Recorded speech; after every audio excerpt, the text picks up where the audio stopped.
Hello students, हम computer science part 1 का chapter 1 discuss कर रहे थे, जिसमें आज का हमारा टॉपिक है प्रोजेक्ट प्लानिंग एंड मैनेजमेंट।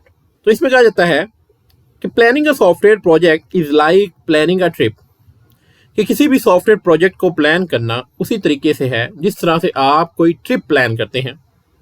अब किसी भी ट्रिप को प्लान करने के लिए आप क्या करते हैं, you need to know where you are going. आपको पहले से ये डिसाइड करना होता है कि आप किस जगह पर जाएंगे, यानी कि वो कौन सी लोकेशन होगी जिसका आप ट्रिप कर रहे हैं। How long it will take, आपको उस जगह पर पहुंचने या ट्रिप को कंप्लीट करने में कितना टाइम लगेगा।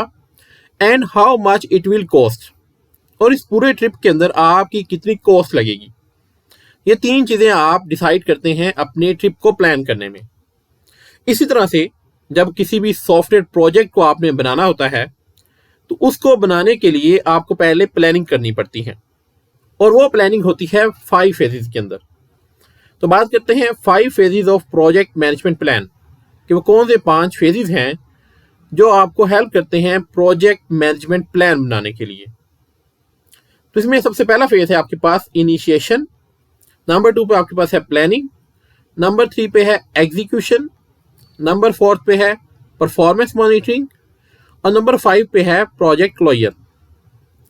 ये 5 फेजेस से आप प्लान करते हैं किसी भी सॉफ्टवेयर प्रोजेक्ट को। वन बाय वन करके इनको डिस्कस करते हैं। सबसे पहले बात करते हैं इनिशिएशन की। ये क्या होता है? इसका मतलब होता है टू स्टार्ट, कि स्टार्ट करना किसी चीज़ को। किस चीज़ को हम स्टार्ट कर रहे हैं? टू स्टार्ट दी प्रोजेक्ट, क्योंकि हम यहाँ पर प्रोजेक्ट की बात कर रहे हैं। इसके अंदर हम प्रोजेक्ट को स्टार्ट करने से पहले ये डिसाइड करते हैं कि हमारे प्रोजेक्ट्स की रिक्वायरमेंट्स क्या क्या हैं, कि जो हम सॉफ्टवेयर बनाने जा रहे हैं उसका पर्पस क्या है। सपोज हम एक स्कूल मैनेजमेंट सिस्टम बना रहे हैं, तो इस स्कूल मैनेजमेंट सिस्टम में हमें क्या क्या रिक्वायर्ड है। लाइक हमारा क्लाइंट कहता है कि हमें ऑनलाइन रजिस्ट्रेशन का मॉड्यूल चाहिए, ऑनलाइन अटेंडेंस का मॉड्यूल चाहिए, ऑनलाइन फ़ी पेमेंट का मॉड्यूल चाहिए। इस तरह से जितनी भी रिक्वायरमेंट्स होंगी वो आप अपने इस पहले फेज़ के अंदर डिसाइड कर लेंगे कि आप जो सॉफ्टवेयर बना रहे हैं उसकी रिक्वायरमेंट्स क्या क्या हैं। पहले फेज़ में आपके पास ये होगा। नेक्स्ट आपके पास फेज़ है प्लानिंग का। प्लानिंग नाम से आपको आइडिया हो रहा है कि इसमें हम प्लान करते हैं अपने तमाम के तमाम एक्टिविटीज़ को। कि फॉर एग्जांपल हमने जो स्कूल मैनेजमेंट सिस्टम बनाना है, क्या वो हमने एक वेब ऐप बनानी है, या वो एक मोबाइल ऐप होगी, या वो एक हाइब्रिड सॉफ्टवेयर होगा जो वेब और मोबाइल दोनों पे वर्क करेगा। इस तरह के जो डिसीजन होते हैं वो हम प्लानिंग के फेज में करते हैं। सपोज हम प्लान करते हैं कि हमने एक हाइब्रिड सिस्टम बनाना है, यानी कि वो वेब पे भी चलेगा और मोबाइल पे भी चलेगा, तो हम ये डिसीजन अपने प्लानिंग के फेज में करते हैं। इसी तरह से हमारा कितना टाइम लगेगा इस प्रोजेक्ट को बनाने के लिए, कितनी हमारी कॉस्ट आएगी, और हमारे कितना ह्यूमन रिसोर्स लगेगा इस सॉफ्टवेयर प्रोजेक्ट को बनाने के लिए। इस तरह के तमाम डिसीजन हम अपने प्लानिंग के फेज में करते हैं। नंबर 3 पे आपके पास आ जाता है एग्जीक्यूशन। इसमें हमने अपनी उन तमाम एक्टिविटीज़ को एग्जीक्यूट करना होता है जो हमने प्लान की हैं। इट मीन्स इस फेज में क्या होता है, working on the project started, कि हमारे प्रोजेक्ट पे जो वर्किंग है वो स्टार्ट कर दी जाती है। इसमें हमारे पास क्या आएगा? इसमें हमारे पास हमारा डिज़ाइनिंग का फेज़ आएगा, कि हम अपने सॉफ्टवेयर को डिज़ाइन करेंगे। फिर इसी तरह से डेवलपमेंट का फेज़ आ जाएगा, कि हम एक्चुअल में अपने सॉफ्टवेयर को डेवलप करना स्टार्ट कर देंगे। तो ये सारी की सारी जो एक्चुअल वर्किंग होती है वो आपके एग्जीक्यूशन के फेज में होती है। नेक्स्ट आपके पास है performance monitoring. Performance monitoring means monitor the working of all phases, कि हम जितने भी फेजेस परफॉर्म करेंगे अपने सॉफ्टवेयर को डेवलप करने के लिए, इस फेज का गोल ये है कि हमने बाकी तमाम फेजेस को मॉनिटर करना है। क्या मॉनिटर करना है? कि हर फेज में मौजूद जो एक्टिविटीज़ हैं वो सही से परफॉर्म हो रही हैं या नहीं हो रही। लाइक इनिशिएशन के फेज में क्या हमने कंप्लीट रिक्वायरमेंट्स गैदर कर ली हैं, इस चीज़ को मॉनिटर करना। प्लानिंग के फेज में क्या हमने हर चीज़ को प्लान किया है, कोई चीज़ हमारे से स्किप तो नहीं होगी। इसी तरह से एग्जीक्यूशन के फेज में कि डेवलपमेंट करते वक्त क्या हमने वो तमाम रिक्वायरमेंट्स जो हमारे इनिशिएशन के फेज में हमने डिसाइड की थी, क्या वो हम उसको डेवलप कर चुके हैं। इन तमाम चीज़ों की मॉनिटरिंग करना इस फेज नंबर 4 में इंक्लूड होता है। लास्ट पे है project closure, deliver the working product. इस फेज का पर्पज ये होता है कि इसने एट द एंड जो हमने प्रोडक्ट, जो हमने सॉफ्टवेयर अपने क्लाइंट को डिलीवर करना है वो वर्किंग कंडीशन में होना चाहिए। इस फेज के अंदर हम फाइनली ये प्लान करते हैं कि क्या हमारा जो सिस्टम बन चुका है, जो हमारा सॉफ्टवेयर बन चुका है, क्या वो क्लाइंट की रिक्वायरमेंट के अकॉर्डिंग है और क्या क्लाइंट के सिस्टम में हम उसको डिप्लॉय कर सकते हैं ताकि क्लाइंट उसको यूज़ कर सके। ये आपका होता है फिफ्थ और लास्ट फेज, प्रोजेक्ट क्लोजर। जैसा कि हमने अपने इनिशिएशन के फेज में डिसाइड किया था कि स्कूल मैनेजमेंट सिस्टम के अंदर हमारे पास online registration, online attendance, online fee payment का मॉड्यूल शामिल होगा, तो हम इस लास्ट फेज के अंदर देखेंगे कि ऑनलाइन रजिस्ट्रेशन का मॉड्यूल रेडी हो चुका है। अगर हो चुका है तो हम इसे टिक कर देंगे। इस तरह से ऑनलाइन अटेंडेंस को भी टिक कर देंगे। ऑनलाइन फी पेमेंट का भी अगर इंक्लूड हो चुका है तो उसको भी टिक कर देंगे। यानी हम अपने पूरे सिस्टम को चेक करेंगे कि क्या वो क्लाइंट की रिक्वायरमेंट के मुताबिक रेडी हो चुका है और क्या वो वर्क कर रहा है फाइनली।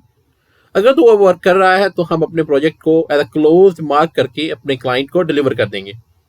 तो ये आपके पास 5 फेजेस होते हैं किसी भी प्रोजेक्ट को प्लान करने के। ये फेजेस बेसिकली आपकी बिग पिक्चर प्रोवाइड करते हैं कि ओवरऑल जब आप किसी प्रोजेक्ट का प्लान तैयार करते हैं तो उसके अंदर ये तमाम फेजेस शामिल होते हैं। नेक्स्ट हम इसको थोड़ा डिटेल में बात करेंगे क्योंकि ये हर मॉड्यूल डिफरेंट सब कैटेगरीज में डिवाइड किया गया है, जिस तरह से बुक के अंदर भी शामिल है। तो हम अकॉर्डिंग टू द जो आपकी टेक्स्ट बुक है पार्ट 1 कंप्यूटर साइंस की, उसके अकॉर्डिंग जो फेजेस एक्सप्लेन किए गए हैं, जिसके सब फेजेस हैं, उनको भी एक एग्जाम्पल की मदद से डिस्कस करते हैं। आगे बढ़ने से पहले हमारे चैनल को सब्सक्राइब कर लें ताकि आने वाली तमाम वीडियोस आप तक टाइमली पहुंच सकें। तो सबसे पहला उसमें वो कहता है कि आपके पास फेज होता है कंप्रीहेंसिव प्रोजेक्ट प्लानिंग। इसमें क्या है देखते हैं। Comprehensive project planning involves thinking about all the detail of your project before you start. कि इस फेज में हम प्रोजेक्ट को स्टार्ट करने से पहले हम अपने प्रोजेक्ट के बारे में तमाम की तमाम जो डिटेल्स हैं उनको डिसाइड कर लेते हैं, उनको प्लान कर लेते हैं, या आप कह सकते हैं उनको आप नोट डाउन कर लेते हैं। किस तरह से, अभी हम एग्जाम्पल से समझते हैं उसको। पहली थोड़ी डिस्कस कर लें। Like this includes understanding what needs to be done. इसमें क्या होता है, इसमें होता है कि हमने क्या क्या चीज़ें परफॉर्म करनी है, यानी कि वही चीज़ जो हमने अभी बात की थी पहले कि हमारी रिक्वायरमेंट्स क्या क्या हैं हमारे सिस्टम से, ये चीज़ें हम नोट कर लेते हैं।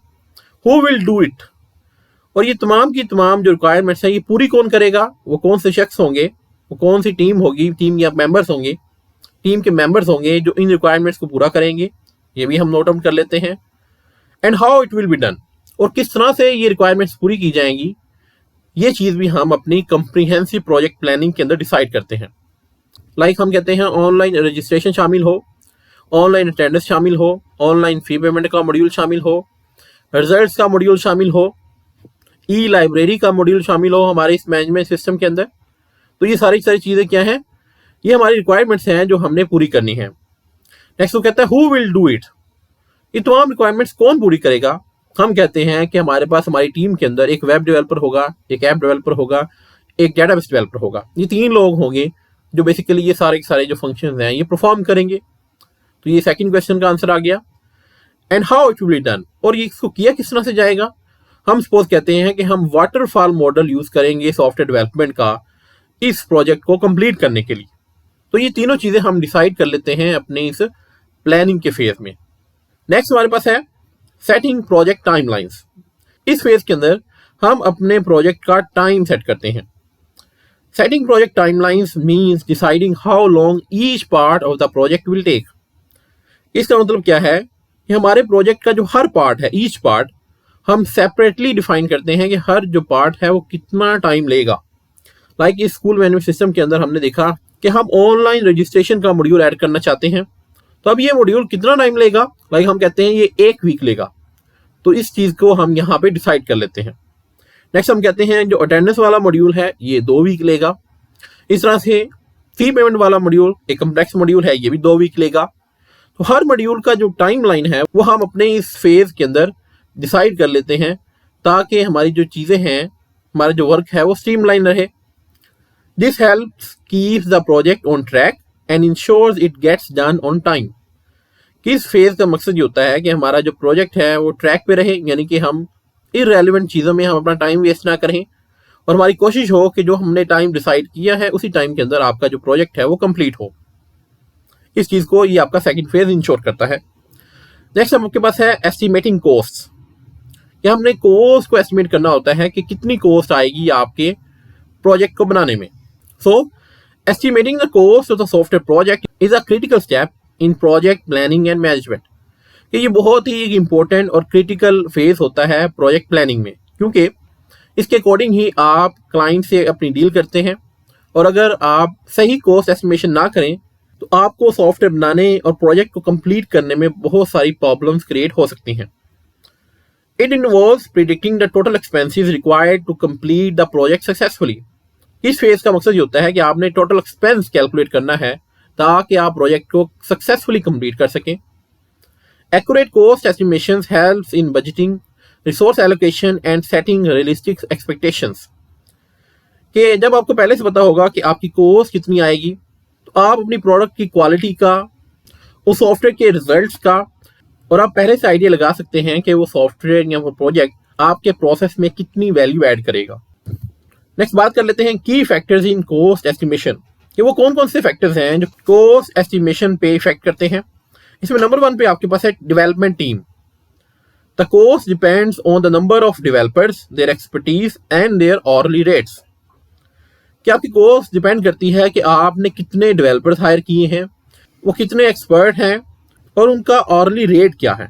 लाइक स्कूल मैनेजमेंट सिस्टम के लिए आप कहते हैं मैंने ये 4 लोग हायर किए हैं, एक प्रोजेक्ट लीड हायर किया है, एक वेब डेवलपर है, एक ऐप डेवलपर है, एक डेटाबेस डेवलपर है, और ये सारे के सारे एक एवरेज एक्सपीरियंस रखते हैं। तो मैं अपने स्कूल मैनेजमेंट सिस्टम को ध्यान में रख के कह सकता हूँ कि ये 1 मंथ के अंदर फॉर एग्जांपल ये कंप्लीट हो सकता है। तो इनकी सैलरी मेरे पास ऑलमोस्ट फॉर एग्जांपल 500K यानी कि 5 लाख होगी। तो ये कॉस्ट मेरी यहाँ पर आएगी। लेकिन अगर हमारे पास यही स्कूल मैनेजमेंट सिस्टम की जगह हमारे पास यहाँ पर एक बैंक का सिस्टम हो, तो बैंक के सिस्टम के लिए आपको ये जो डेवलपर्स हैं ये ज़्यादा एक्सपीरियंस हायर करने पड़ेंगे, क्योंकि बैंकिंग सिस्टम एक ज़्यादा टेक्निकल सिस्टम होगा। तो हो सकता है वहाँ पर इनकी जो सैलरी है वो 15 लाख तक चली जाए। तो नंबर 1 फैक्टर आपके पास क्या है, डेवलपमेंट टीम है, जो कि एक बहुत रोल प्ले करती है कॉस्ट एस्टिमेशन के अंदर। नेक्स्ट आपके पास है टेक्नोलॉजी स्टैक।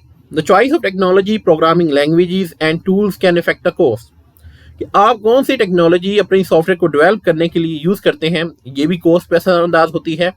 लाइक अगर आप PHP यूज़ करते हैं वेब ऐप बनाने के लिए, तो हो सकता है कि आपको कोई भी एक्स्ट्रा कॉस्ट यहाँ पर पे ना करनी पड़े, आपको 5 लाख में ही वो डेवलपर्स मिल जाएं जो इस टेक्नोलॉजी के ऊपर आपको सिस्टम बना देंगे। लेकिन अगर आप यही सिस्टम पाइथन के अंदर बनवाएंगे तो पाइथन के लिए जो आपको प्रोग्रामर, जो डेवलपर आपको हायर करने पड़ेंगे वो ज़्यादा पे लेंगे। यानी फॉर एग्जाम्पल 5 लाख की जगह आपको 9 लाख रुपया आपका बजट हो जाएगा। तो ये आपका बजट इस तरह से इंक्रीज कर जाएगा on the basis of technology. Next आपके पास है प्रोजेक्ट ड्यूरेशन, कि कितनी देर ये प्रोजेक्ट चलेगा, उसके अकॉर्डिंग भी आपकी जो कॉस्ट है वो कम ज़्यादा हो सकती है। Like longer projects generally incur higher cost due to prolonged resource engagement and potential changes in the scope. कि अगर कोई प्रोजेक्ट ज़्यादा देर के लिए चलता है, लाइक अगर आप कहते हैं ये जो स्कूल मैनेजमेंट सिस्टम है ये 5 मंथ के लिए चलेगा, अभी हमने ये जो कॉस्ट लगाई थी ये हमने 1 मंथ के अकॉर्डिंग बनाई थी। लेकिन अगर आप कहते हैं कि स्कूल मैनेजमेंट सिस्टम के अंदर आप बहुत सारे नई फीचर्स ऐड करना चाहते हैं और इसको 5 मंथ लगेंगे, तो इट मीन्स आपके ये जो 9 लाख है ये 5 से मल्टीप्लाई हो जाएगा और ये कितना बन जाएगा, ये आपके पास 45 लाख बन जाएगा आपके पास। तो टाइम कितना लगेगा ये भी आपकी कॉस्ट के ऊपर इफेक्ट करता है। नेक्स्ट आपके पास है risk management. Identifying potential risk and their mitigation strategies can add to the overall cost. अगर आप ऐसे सिस्टम बना रहे हैं जिसमें आपने रिस्क आइडेंटिफाई करना है, लाइक अगर आप बैंक की एग्जांपल लें तो बैंकिंग सिस्टम को बनाने के वक्त आपको उसका रिस्क एनालिसिस करना जरूरी होता है, क्योंकि वहाँ पे आपको बहुत सारा नुकसान हो सकता है। अगर सॉफ्टवेयर में किसी भी जगह पर एरर हो तो हमें उसके लिए एक सेपरेट सिस्टम ऑडिटर हायर करना पड़ेगा जो आपके सिस्टम को चेक करेगा इम्प्लीमेंट करने से पहले, और उसको भी आपको कोई ना कोई सैलरी पे करनी पड़ेगी। सपोज 2000K यानी कि 2 लाख रुपया आप उसको पे करना पड़ता है आपको, तो इससे भी आपकी जो कॉस्ट है वो बढ़ सकती है। Quality insurance cost associated with testing, bug fixing and ensuring the software meets quality standards are also part of the estimation. अगर आप अपने स्कूल मैनेजमेंट सिस्टम या किसी भी सॉफ्टवेयर को टेस्ट करने के लिए एक टेस्टर हायर करते हैं, एक क्वालिटी इंश्योरेंस इंजीनियर हायर करते हैं, तो उसको भी आपको कोई ना कोई फ़ी पे करनी पड़ेगी। लाइक अगर आप कहते हैं उसको भी आपको 200K पे करना पड़ता है, तो वो भी आपकी इस प्रोजेक्ट की कॉस्ट को इंक्रीज कर देगा। तो ये था आपके पास कॉस्ट एस्टिमेशन का फेज। नेक्स्ट आपके पास है risk assessment and management. Risk assessment and management are crucial aspects of any software project. किसी भी सॉफ्टवेयर प्रोजेक्ट के अंदर रिस्क असेसमेंट बहुत ही जरूरी एक स्टेप होता है। They involve identifying potential risks that could impact the project success, analyze the likelihood and impact of these risks and developing strategies to manage them. इस फेज में हम देखते हैं कि आपके सॉफ्टवेयर के अंदर कौन कौन से रिस्क हो सकते हैं, कितने % चांसेस हैं उस रिस्क को ऑकर होने के, और अगर कोई रिस्क ऑकर होता है, क्रिएट होता है फ्यूचर के अंदर, तो उसको किस तरह से आप बाईपास कर सकते हैं, रिजॉल्व कर सकते हैं। तो आपके पास जो डिफरेंट स्टेप्स हैं रिस्क असेसमेंट के, उसमें नंबर 1 पे आपके पास आ जाता है identifying risk. List all potential risk that could affect the project.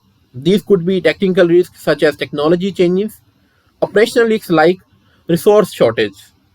ये सबसे पहले आपने अपने सिस्टम के अंदर रिस्क को आइडेंटिफाई करना है कि कौन कौन से रिस्क आपके सिस्टम के अंदर मौजूद हो सकते हैं।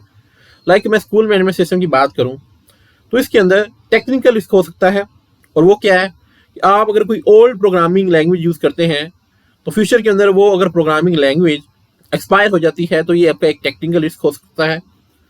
नंबर 2 पे है कम्प्लेक्स डिज़ाइन। अगर आप अपने सिस्टम का डिज़ाइन ही इतना मुश्किल बना देते हैं जो कि किसी यूज़र के लिए समझना बहुत ही ज़्यादा मुश्किल है, तो ये आपका ऑपरेशनल रिस्क होगा। इस तरह से आपके सिस्टम के ऊपर साइबर अटैक, अगर आप सिक्योरिटी को मद्देनजर नहीं रखते सिस्टम को बनाते वक्त, तो साइबर अटैक होने के चांसेस हैं। ये आपके पास क्या होगा, ये आपके पास एक एक्सटर्नल रिस्क होगा। तो जिस जिस टाइप के रिस्क आपके सिस्टम के अंदर मौजूद हैं उन तमाम को आप यहाँ पर लिस्ट डाउन कर लेते हैं। ये आपका पहला स्टेप है। नंबर 2 पे है एनालाइज रिस्क। इसमें कहता है evaluate the likelihood of each risk occurring and it's potential impact on the project. कि आप देखते हैं कि किसी भी रिस्क को ऑकर होने के चांसेस कितने हैं। लाइक अगर मैं कहूँ ये साइबर अटैक के कितने % चांसेस हैं हमारे सिस्टम पे होने के।